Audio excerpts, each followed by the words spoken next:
Coba sekali lagi biar semangat ini. Shalom. Hora.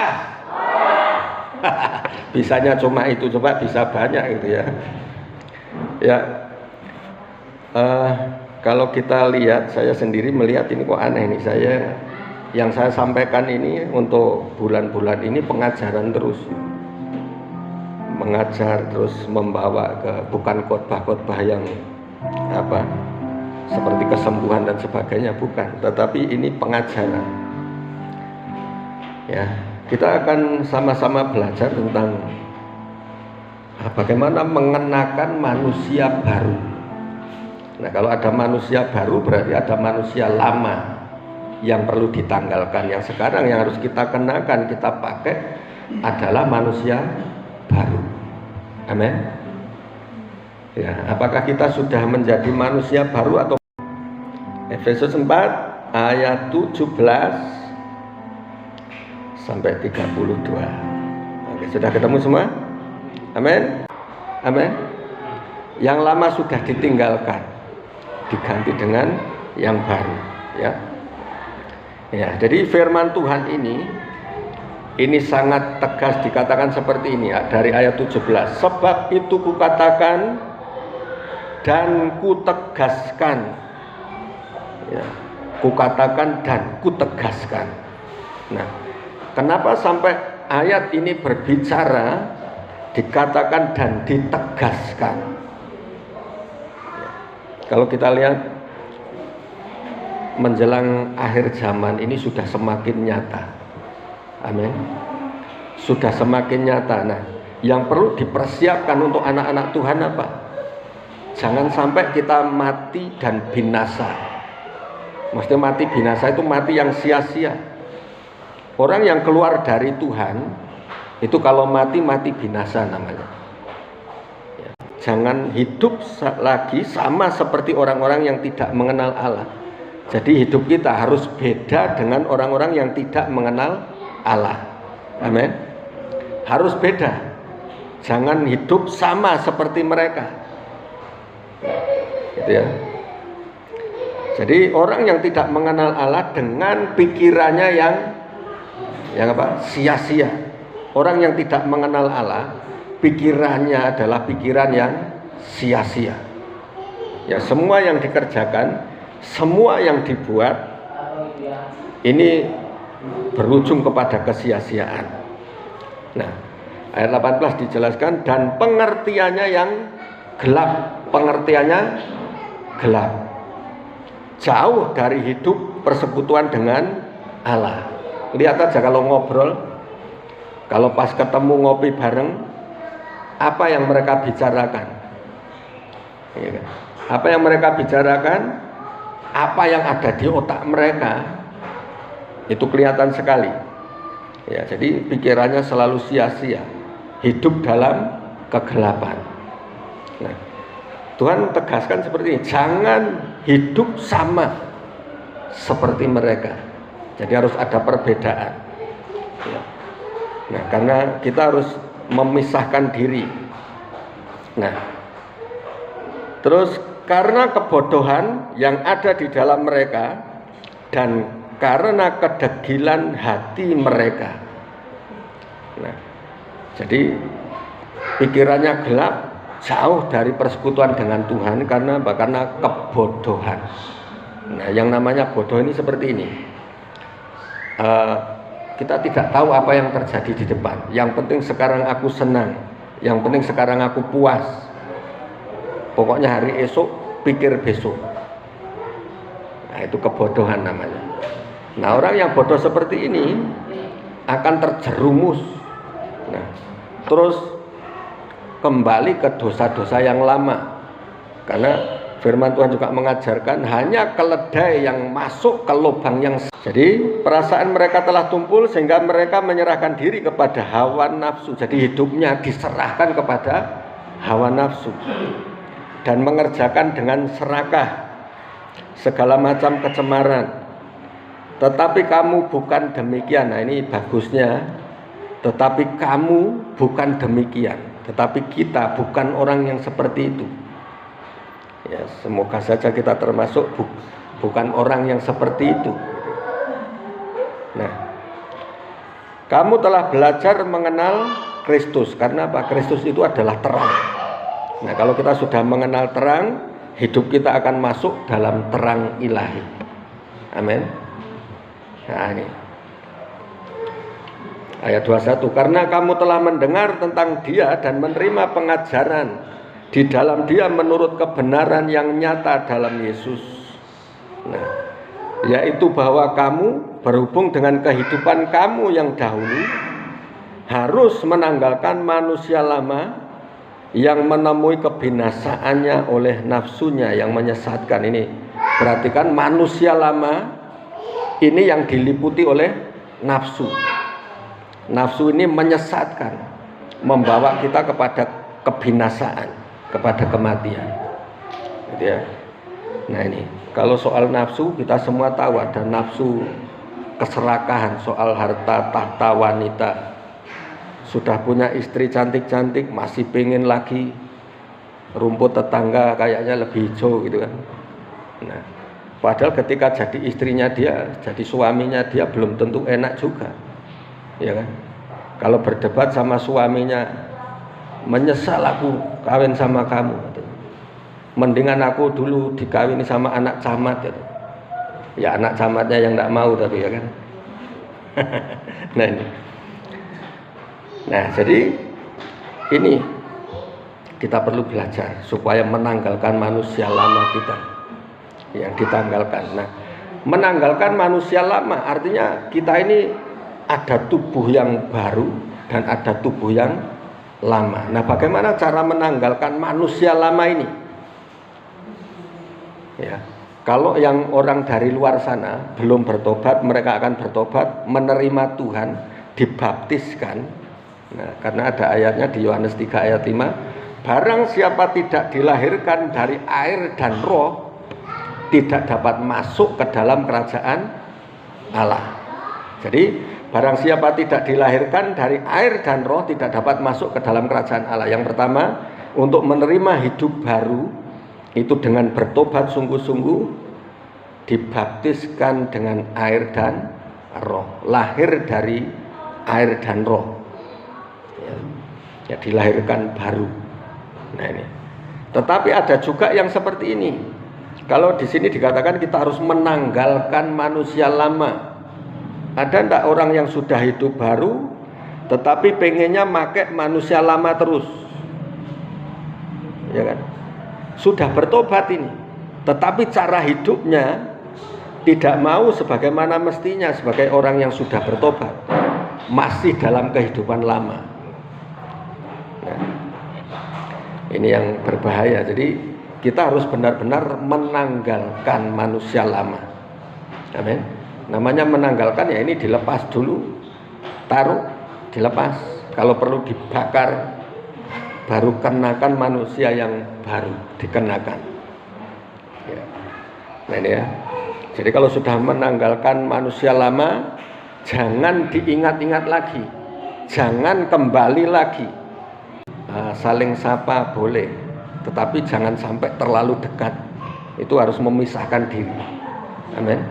Karena pergaulan yang buruk merusakkan kebiasaan yang baik. Nah, dia keluar dari situ. Nah, gitu ya. Jadi untuk menanggalkan manusia lama. Nah, terus kalau gini, kadang-kadang ada yang saya tahu bahwa yang saya lakukan ini dosa, tetapi rasanya untuk keluar dari sini susah. Kan ada yang seperti itu. Saya sudah tahu ini bahwa yang saya lakukan ini salah, tetapi untuk berusaha keluar nggak bisa, berat. Nah itu ya. Jadi kalau yang seperti ini kasusnya, itu yang dikatakan gini, yang Rasul Paulus katakan bahwa ya apa yang aku lakukan justru yang aku benci, yang dilakukan justru yang dibenci, tetapi yang tidak aku kehendaki itu yang dilakukan. Jadi sebenarnya hati kita nggak menghendaki itu. Ya, kalau ini kita butuh namanya doa pelepasan. Ya, karena masih ada ikatan itu, butuh dilepaskan. Ya, nah ini.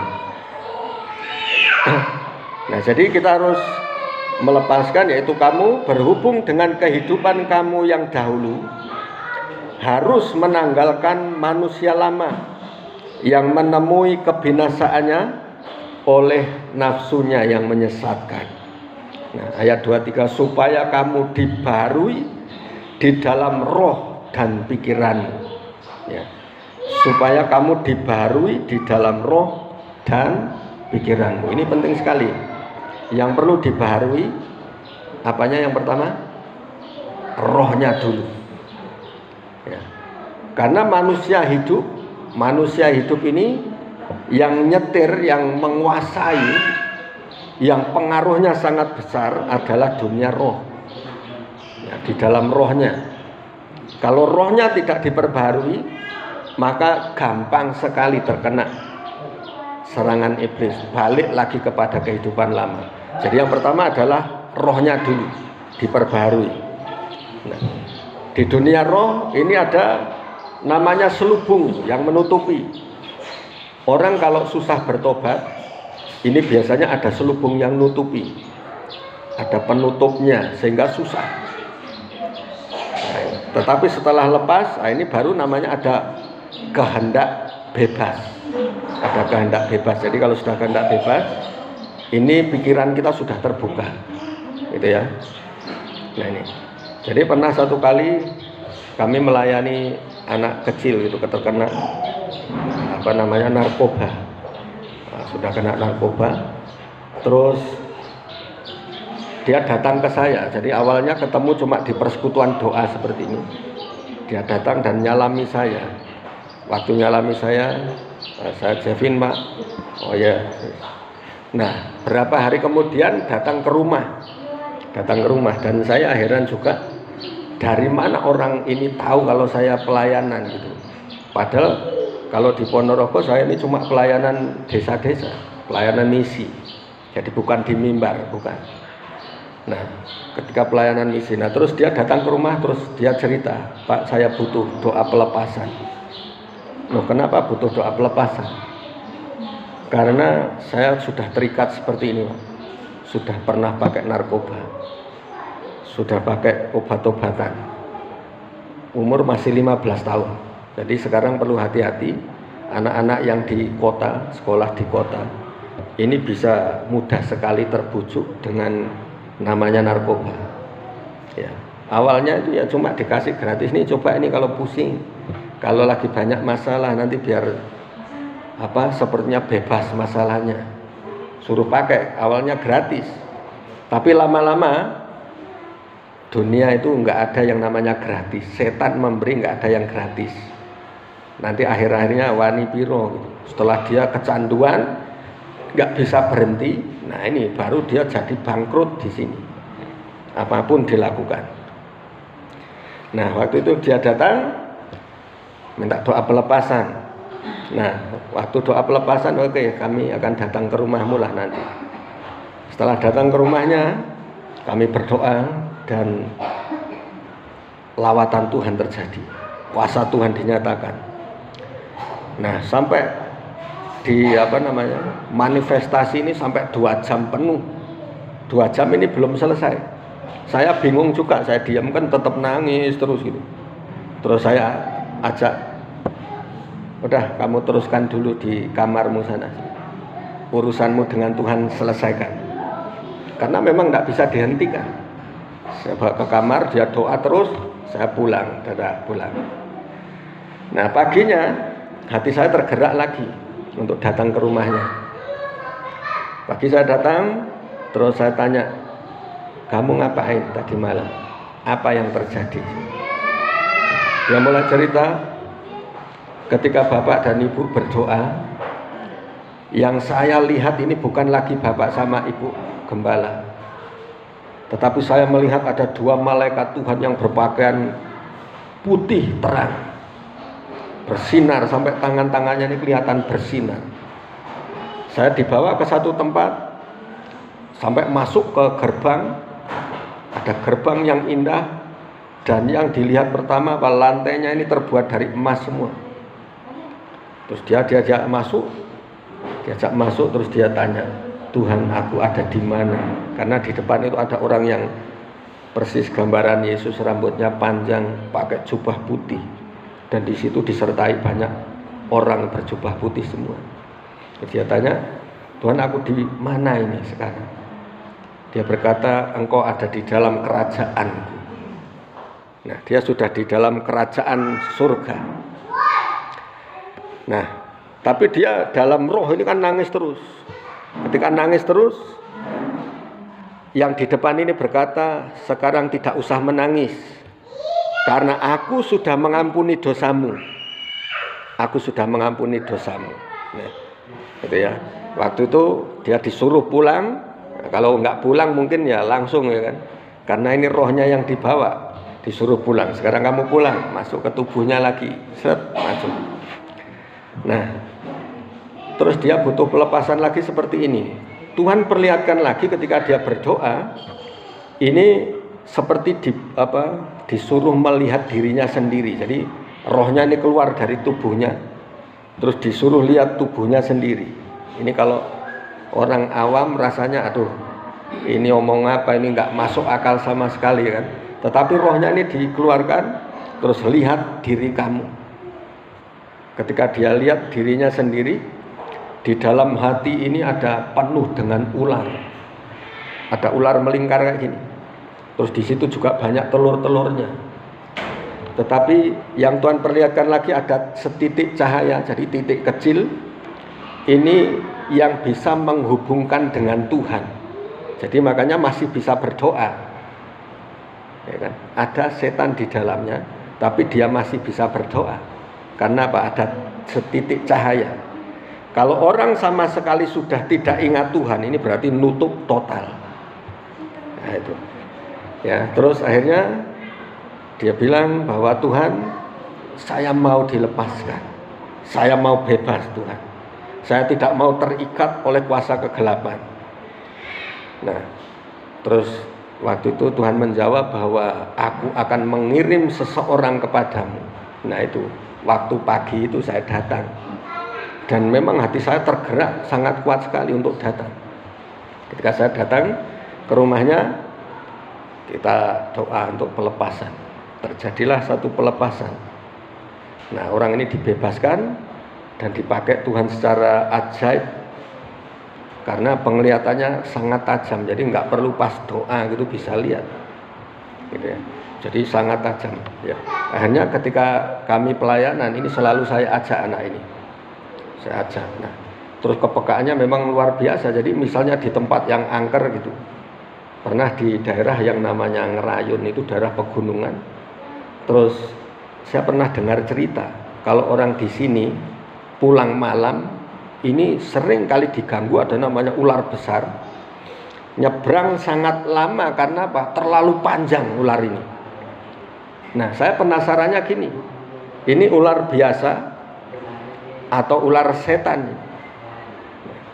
Ketika saya ajak ke situ, masuk di daerah itu, dia cuma kayak gini, kakinya ini dilepas sandalnya, langsung dia menjejakkan kaki di tanah ini, dia langsung terasa, ini Pak, di sini nih Pak, titiknya di sini. Nah, gitu ya. Jadi langsung bisa ngerasain apa yang ada di tanah itu. Jadi dia sering lewat di sini. Nah, ketika ayo kita doa. Kita doa, kita buktikan ini ular setan atau ular beneran. Nah, terus ketika kami berdoa, saya sendiri lihat, jadi bayangan ular, bukan ular yang langsung seperti ular nyata, tetapi seperti ular tapi transparan, ya, bisa tembus pandang gitu ya. Itu dari pohon yang besar turun, set, set, set, set. Jadi cara turunnya itu ngelilingi pohonnya, set, keliling-keliling gitu. Terus turun. Tetapi kegerakannya bisa dilihat. Jadi ada rumput alang-alang, ketika dilewati ini ya buka itu kelihatan semua. Nah ini, jadi akhirnya dia dipakai secara dahsyat. Karena apa? Selubungnya sudah dibuka. Amin. Jadi kalau saudara ingin dipakai Tuhan, jangan ada selubung yang menutupi. Nah, supaya apa? Mata hati kita terang, mata roh kita terang. Kalau mata roh kita terang, bisa melihat mana yang salah, mana yang benar, bisa membedakan mana kehendak Tuhan dan mana yang kehendak manusia. Enggak berani macam-macam karena anggota tim pendoanya sudah peka semua. Kalau saya macam-macam langsung ketahuan. Wah, ini Bapak enggak beres ini. Langsung tahu. Ya. Nah nih, supaya kamu dibaharui di dalam roh dan pikiranmu. Rohnya dan pikirannya dibaharui. Nah, kenapa harus rohnya dan pikirannya? Karena roh ini adalah sumbernya, sumber kehidupan manusia. Ya, sumbernya. Penggeraknya itu roh. Yang bergerak itu roh. Karena apa? Roh itu penurut, ya kan? Tetapi daging itu lemah, makanya harus didorong oleh roh itu. Nah, rohnya ini sebagai penggerak, terus ini pikiran. Kalau tidak dibaharui, seringkali yang menghambat ini pikiran kita, ya kan? Yang seringkali menghambat kuasa Tuhan bukan orang lain, otak kita sendiri, pikiran kita yang sering ngaco, sering membelokkan. Ya, ini. Jadi saya sendiri pernah mendapat satu firman Tuhan yang aku akan memakai kamu, aku akan pakai engkau dan menyertai dengan kuasaku. Aku sudah menaruh hukumku di dalam hatimu. Artinya Tuhan sudah menaruh hukum Tuhan, hukum kemustahilan, hidup di atas kemustahilan. Tetapi pikiran-pikiranmu itu justru yang seringkali menghambat kuasaku bekerja. Kan hitung-hitungan. Coba yang waktu Tuhan Yesus memberi makan 5.000 orang. Memberi makan berapa? 5.000 orang lebih itu. Karena yang dihitung itu yang laki-laki, yang 5.000 itu. Nah, terus murid-murid berkata kepada Tuhan Yesus, Tuhan, mereka sudah kelaparan semua. Apakah mereka harus disuruh pulang untuk membeli makanan? Tetapi Tuhan katakan ini sudah malam, tidak mungkin mereka bisa menjangkau kampung sebelah, waktunya nggak akan cukup. Kamulah yang harus memberi mereka makan, ya kan? Kamu yang harus memberi mereka makan. Dengan apa? Nah, Tuhan tanya, apa yang ada padamu sekarang? Ada 5 roti dan 2 ikan. Kalau kita pakai matematika, 5 roti cukup enggak? Untuk 10 orang sajalah. Kalaupun cukup itu enggak kenyang. Nah, kalau untuk 20 orang, cuma 1/4 dari bundaran roti dibagi-bagi, 1/4. Itu cuma sekedar jadi pengganjal sedikit untuk perutnya. Ini 5.000 orang. Itu sesuai pikiran kita enggak akan mampu. Amin. Enggak akan sanggup. Tetapi ini yang perlu dibaharui supaya apa? Pemikiran kita. Kalau Pak Delisa ngomongnya imajinasi kita. Itu biarlah Roh Kudus yang memimpin. Amin. Pemikiran yang sudah diurapi Tuhan itu selalu punya pemikiran yang besar. Yang tidak mungkin menjadi mungkin. Nah, yang penting apa? Jangan langsung diberikan aja. Jadi misalnya 5 roti langsung dibagikan. Itu tidak akan cukup. Apa yang mereka lakukan? Serahkan kepada Tuhan. Serahkan ke Tuhan. Nah, roti yang biasa ini ketika diberkati oleh Tuhan menjadi roti yang luar biasa. Yang biasa jadi luar biasa. Ketika diangkat oleh Tuhan, diberkatilah, ya kan? Nah, terus dibagi-bagikan, mulai dipecah-pecahkan. 5.000 orang cuma dikasih makan 5 roti dan 2 ekor ikan. Mereka semua kenyang dan masih ada sisa. Sisanya berapa? Ah, kok bisa? Ya kan? Kok bisa? Itu kalau pikiran kita nggak terjangkau. Amin. Pikiran kita harus dibaharui. Jadi kalau pikiran kita selalu berkata, nggak mungkin bisa. Tetapi kalau kita punya iman, pasti bisa. Amin. Nah, pikiran kita yang sudah dibaharui, sudah diurapi, akan memikirkan langkah apa yang perlu saya lakukan. Ya. Ini pernah seorang penginjil dari Salatiga berdoa untuk membangun satu rumah karena dia punya panti asuhan, punya pondok rumah singgah gitu ya. Ada orang yatim piatu itu boleh ke situ. Nah, dia berdoa, Tuhan, aku butuh rumah yang lebih besar. Dan untuk itu butuh dana yang besar. Dia berdoa, berlutut sama Tuhan di loteng. Dia berdoa. Terus jawaban Tuhan, tahu jawaban Tuhan ini seringkali aneh dan membuat bingung kalau tidak ngerti. Jadi ketika berdoa, jawabnya apa? Terserah. Wah, kalau jawabannya terserah, terus apa yang perlu dilakukan? Wah, awalnya bingung juga, ini jawaban Tuhan ini apa sih kok terserah? Saya mau bangun rumah, jawabannya terserah. Nah, ternyata jawaban terserah ini luar biasa. Amin. Terserah kamu mau dibikin seperti apa, mau butuh dana berapa, itu terserah kamu. Mulai saja, Tuhan yang akan cukupkan. Itu maksudnya. Nah, ketika dia nangkep ini, makanya pikiran kita harus dibaharui. Dia langsung mengambil langkah, oh terserah. Artinya apapun terserah saya. Kapan mulainya, kapan bergeraknya, mau butuh dana berapa, itu terserah. Akhirnya Tuhan luaskan. Dia yang penting ngumpulin batu, semen, pasir sudah dikumpulkan, langsung dia mulai bangun. Dari situ mulai banyak orang didatangkan oleh Tuhan. Lagi ngapain Pak? Oh ini mau bangun. Saya boleh nyumbang Pak? Oh boleh, silahkan. Datang lagi sama seperti ini. Boleh Pak saya ikut nyumbang? Boleh. Nah ini. Jadi akhirnya lama-lama ngumpul, jadi bangunan yang luar biasa. Amin. Nah ini cara Tuhan. Jadi roh kita dan pikiran kita harus dibaharui supaya tidak saling menghambat, tetapi justru pikiran kita juga membantu untuk terjadinya satu kuasa yang besar itu. Itu gunanya manusia baru. Amin. Nah, manusia baru ini bukan hanya berguna untuk di dunia ini, tetapi ketika Tuhan datang, yang dicari adalah orang-orang yang sudah lahir baru, yang hidup dalam manusia baru, bukan manusia lama. Manusia lama akan ditinggal.